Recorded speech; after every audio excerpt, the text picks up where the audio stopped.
merong toxic culture kasi sa Pilipinas, ang mga pamilya sa Pilipinas na yung pagtulong ay nagiging obligasyon.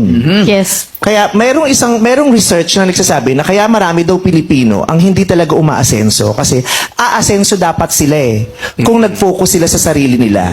Kaya lang yung kinikita nila nauubos ng lahat ng sinusuportahan nila. Kaya yung sarili niyang pag-asenso hindi niya naituloy. Ang ending, lahat silang nanatili sa ganung level. Hindi siya nakaangat dahil yung pangpaangat niya sana naubos ng lahat ng umasa sa kanya. Yes. Kaya yung kagustuhan mo daw dapat mag-share, mag-share ka kasi masarap naman talagang mag-share, 'di ba? Pero pag Tama naging obligasyon na 'yon at nakakasagabal na 'yon sa sarili mong pag-angat, dapat daw hindi ganoon. Yes po, Bebe. 'Di ba?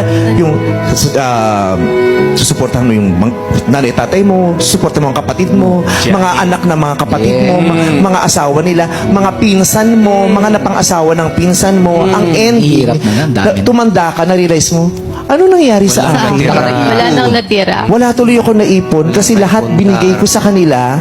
Tapos ngayon ako nang may kailangan na hindi naman nila ako masusuportahan kasi may iba na rin silang Ang sakit-sakit.